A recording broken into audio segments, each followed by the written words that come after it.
The House of Representatives in Nepal on 13 June passed a controversial bill that introduced a new map that includes Indian territories. India called this move an artificial enhancement of claims without historical facts. So why are the two South Asian neighbors at loggerhead, and what is the border dispute between India and Nepal? At the heart of this border dispute is a 338 square kilometer strip located in the tri-junction between India, Nepal and China. The three main areas of interest here are Limpidura Pass, Lipu Lake and Kalapani. On 13 June, Nepal deployed armed police force along the border on the Nepalese side near Kalapani. This was in response to India constructing a crucial link road in Uttarakhand state going all the way up to the disputed area of Lipu Lake.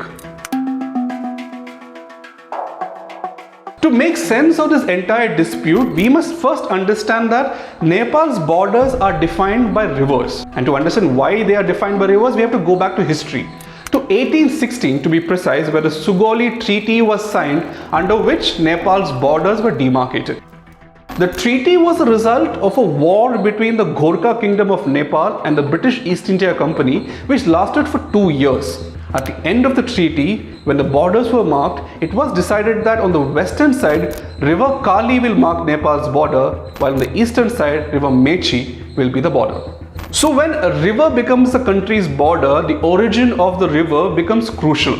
In the Sugauli Treaty, neither the Nepalese side or the British East India Company signed on any particular map. And the maps used by the British East India Company in the years that followed the treaty showed that the Kali River originated from the Limpidura Pass, which is on the western side. But the British realized the trade value of this particular pass and over a period of time shifted the boundaries to Kalapani. The monarch who ruled Nepal did not object to it, and over a period of time, this became the border between India and Nepal.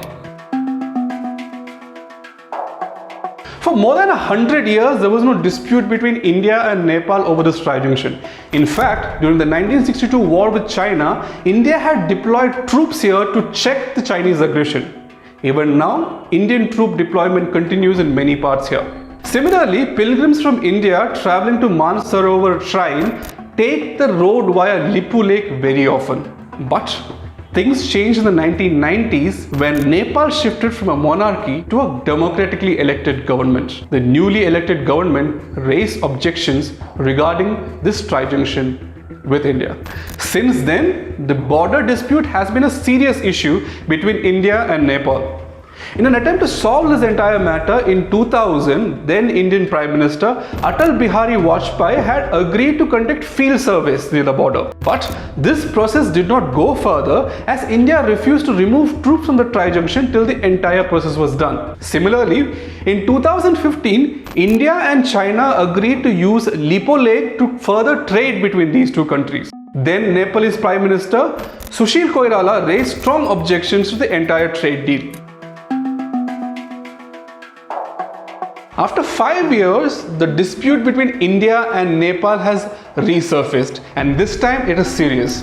Days after Nepal deployed armed police along with border, one Indian citizen was killed in a firing incident. Similarly, the new Nepalese map shows Indian territory within their borders. For India, this tri-junction is strategically important in the defense against China. At the same time, for the Nepalese government, which is facing criticism for the mismanagement of the COVID situation in the country, winning this nationalistic battle is crucial for a political stability.